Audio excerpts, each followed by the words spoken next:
අයිබෝන් යාළුවනේ අද ඔයාලට මම කියලා දෙන්න යන්නේ මල්ටිමීටරයෙන් කොහොමද අපි වැඩ කරන්නේ ඒ වගේම වෝල්ටේජ් ඕම්ස් ඒ වගේම හර්ට්ස් ඒ වගේම DC කරන්ට් මේ හැමදේම අද වීඩියෝ එකෙන් ඔයාලට මම කියලා දෙන්නයි යන්නේ. ඉතින් වීඩියෝ එක දිගටම රැඳිලා ඉන්න ඔයාලට අද දැනගන්න පුළුවන් කොහොමද මල්ටිමීටරයක් හරියට යූස් කරන්නේ. ඒ වගේම මේක කොහොමද අපි ස්ටෑන්ඩ් එකක් විදිහට පාවිච්චි කරන්නේ. මේක ස්ටෑන්ඩ් එකක් හදාගන්න විදිය මල්ටිමීටරේ තියාගන්න. ඉතින් මේ හැමදේම ඔයාලට අද වීඩියෝ එකෙන් මම කියලා දෙනවා. ඉතින් වීඩියෝත් එක්කම රැඳිලා ඉන්න. වීඩියෝ එක හොඳයි නම් subscribe කරන්න, ඒ වගේම like කරන්න, ඒ වගේම කාට හරි බලන්න share කරන්න.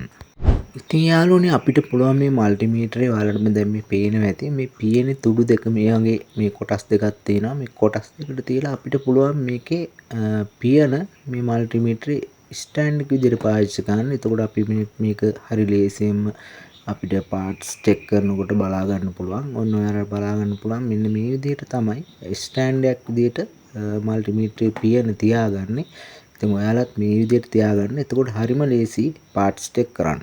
ඉතින් යාළුවනේ අපි දැන් බලමු කොහොමද මේකෙන් අපේ පරීක්ෂා කිරීම කරන්නේ කොහොමද කියලා. ඉතින් මම ඉස්සරෝම මේකෙන් කරන්න යන්නේ AC වෝල්ට් චෙක් කරන්න තමයි. ඉතින් AC වෝල්ට් චෙක් කරන්න මෙහෙම මල්ටිමීටරේ මම මෙතන AC DC කියන මෙතන කඩා ගන්න ඕන. මෙයාලට පේනවා ඇති මෙතන අයිකන් එකක් තියෙනවා AC DC වලට. දැන් මම මේකේ DC වලට තමයි මේ දාලා තියෙන්නේ. ඉතින් මම AC චෙක් කර ගන්නකොට මේකේ මෙතන උඩ තියෙන මේ සිලෙක්ටර් ස්විච් එකෙන් මම AC වලට මේක මෙන්න මේ විදිහට අයිකන් එක දා ගන්න ඕන. ඔන්න දැන් මට පුළුවන් මේකෙන් AC විදුලිය චෙක් කරන්න. ඉතින් දැන් මම ඒ AC විදුලිය චෙක් කරන විදිහට දාගෙන තියෙන්නේ. ඔන්න දැන් මම මේකේ ප්‍රොප් දෙක කෙලින්ම AC විදුලියට සම්බන්ධ කරනවා. ඔන්න බලන්න දැන් ඔයාලට පේනවා ඇති මෙතන 216ක් පෙන්නනවා 200 AC විදුලිය. ඉතින් මෙහෙම තමයි AC කරන්ට් එක අපි චෙක් කරගන්නේ. මෙතන මේක මාරු කරගන්න නැතුව දා ගන්න ඕන. DC AC මාරු නොවි හරියටම පොයින්ට් එක බලලා සිලෙක්ට් කරගන්න ඕනේ. එහෙම වුණාම තමයි අපිට AC විදුලිය චෙක් කරගන්න පුළුවන්. සාමාන්‍යයෙන් මාරු වුණාම බොහෝ වෙලාවට මල්ටිමීටරේ ඩැමේජ් වෙන්න ඉඩ තියෙනවා. ඉතින් ඊළඟට මම ඔයාලට දැන් මේ පෙන්වන්න යන්නේ මට පේන ඇති මේ 9 වෝල්ට් බැටරියක්. දැන් මම ඔයාලට පෙන්වන්න යන්නේ මේ බැටරියෙන් DC කරන්ට් එක කොහොමද චෙක් කරගන්න කියලා. ඉතින් මේකෙත් අර විදිහටම තමයි මල්ටිමීටරේ මම මේකේ DC AC කියන කොටසට මෙහෙම පොයින්ට් එකට මෙහෙම කඩා ගන්නවා. එතකොට ඉස්සරවම අපිට තියෙන්නේම DC ලයින් එක තමයි මේ පෙන්වන්නේ. මෙතන මේ ඍණ ධන පෙන්වලා තියෙනවා. ඔයාලට පේනවා ඇති මල්ටිමීටරේ. දැන් මම මේකේ ප්‍රොබ් දෙකේ මේ රතු පාට වයර් එක තියෙන එක තමයි බැටරියේ ධන කියන පින් එකට තියන්න ඕන. ඒ වගේම දැන් මේකේ මේ කළු ප්‍රොබ් එක මම මේ බැටරියේ ඍණ පොයින්ට් එකට මෙහෙම තියෙනවා. දැන් ඔයාලට මල්ටිමීටරේ පේනවා ඇති කරන්ට් එක 9.43ක්. ඒ කියන්නේ මේ බැටරියේ වෝල්ටේජ් ප්‍රමාණය තමයි පෙන්වන්නේ. ඉතින් මේ ප්‍රොබ් දෙක මාරු කරලත් අපිට බැටරියට මෙහෙම තියන්න පුළුවන්. එතකොටත් අපිට චෙක් කරන්න පුළුවන්. නමුත් ඒක නිවැරදි ක්‍රමය නෙමෙයි. ඔයාලට පේනවා ඇති ඒ චෙක් වෙනවා. නමුත් මෙතනින් වෙනම පොඩි කළු ඉරකින් පෙන්වනවා මේක නිවැරදි ක්‍රමය නෙමෙයි කියලා. ඉතින් ඒක නිසා මේක චෙක් කරනකොට හරියටම රතුයි කළුයි බලලා මාරු නොකර තියාගන්න. ඉතින් ඔයාලට මම දැන් ඊළඟට පෙන්වන්න යන්නේ ඕම්ස් කොහොමද චෙක් කරගන්නේ කියලා. මේ රෙසිස්ටරේ ඕම්ස් එකක් 150 ඕම්ස් එකක් තමයි මේ රෙසිස්ටරේ. දැන් ඔයාලට මම පෙන්වන්නම් කොහොමද මල්ටිමීටරෙන් ඕම්ස් චෙක් කරගන්නේ කියලා. ඉතින් මේකේ අපි ඕම්ස් ස්කේල් එකට මෙහෙම මල්ටිමීටරේ කඩා ගන්නවා. දැන් මෙතන මෙගා ඕම්ස් තමයි පෙන්වන්නේ. ඉතින් ඔටෝ එකට දැම්මහම අපිට පුළුවන් ohms kilo ohms mega ohms. ඔන්න මම දැන් ඕම්ස් එක මැන්නහම මේක 148ක් පෙන්වනවා මේ රෙසිස්ටරේ. ඉතින් මේ පොඩ්ඩක් අඩු වෙලා තමයි ඇත්තේ වැඩ කරපු රෙසිස්ටරයක්. ඉතින් මේ විදිහට තමයි ඕම්ස් මැනගන්නේ. ඉතින් හරි පහසුයි ඒ ස්කේල් එකට කඩලා හරියටම ඕම්ස් තැනට දාලා ඔයාලට පුළුවන් මේ විදිහට මේ කරගන්න.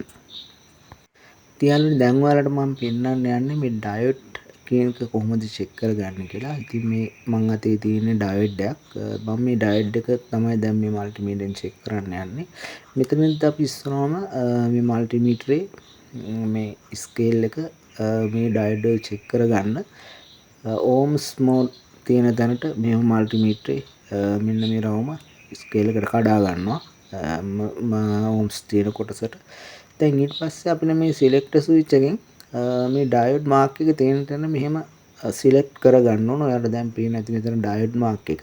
ඊට පස්සේ තමයි අපිට මේ ඩයෝඩ් එක මේ විදිහට චෙක් කරගන්න පුළුවන්. මේකේ කළු ප්‍රොබ් එක මේ ඩයෝඩ් එක ඉරක් තියෙන තැනටයි රතු ප්‍රොබ් එක අනිත් පැත්තට තමයි තියන්න ඕන.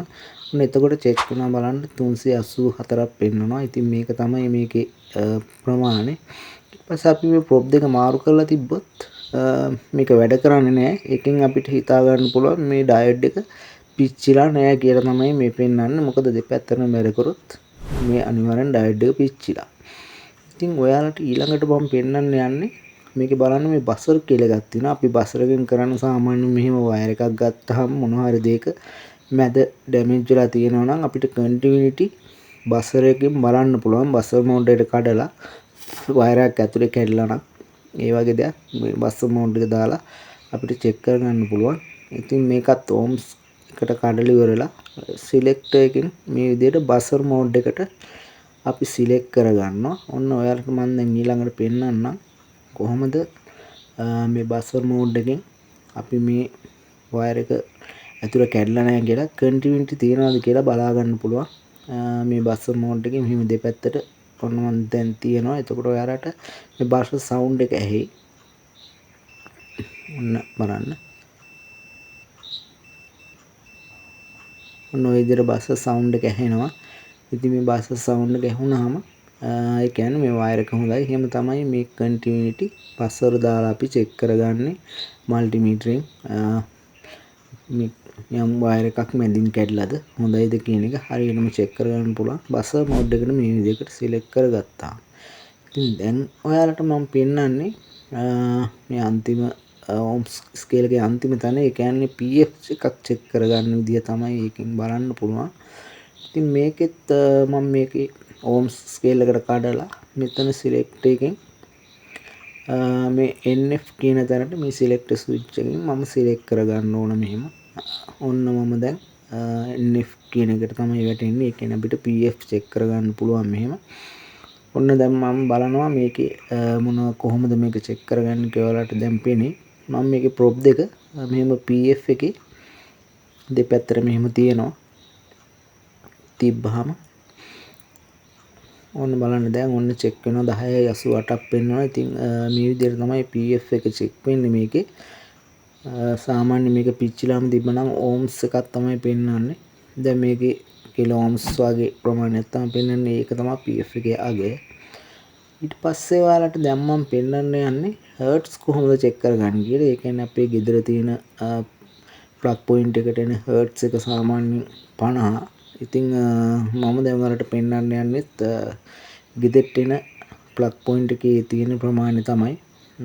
ඔන්න මම දැන් මේක ඔයාලට පෙන්වන්නම්. ඉතින් මම මේක හර්ට්ස් කියන තැනට කඩා ගන්නවා මල්ටිමීටරේ පොයින්ට් එක දා ගන්නවා. ඊට පස්සේ මෙතන හර්ට්ස් කියලා වෙනම පෙන්නනවා මේ මාක් එක මතනත්. ඉතින් ඊට පස්සේ අපි මේ ප්‍රොබ් දෙක අපේ දිස්සිති විදුලියට මේ ප්‍රොබ් දෙක මෙන්න මෙහෙම දා ගන්න ඕන. දාගත්තාම ඔන්න බලන්න දැන් 50යි 15 20ක් වගේ පෙන්වනවා. ඒ කියන්නේ 50 තමයි අපේ ගෙදරට එන හර්ට්ස් එක. ඒක තමයි මේ දැන් ඔයාලට පේන්නේ. ඉතින් මේ විදිහට තමයි අපි මල්ටිමීටරෙන් හර්ට්ස් චෙක් කරගන්නේ. ඉතින් මේ වීඩියෝ එක ඔයාලට වැදගත් නම් ලයික් එකක් දාන්න.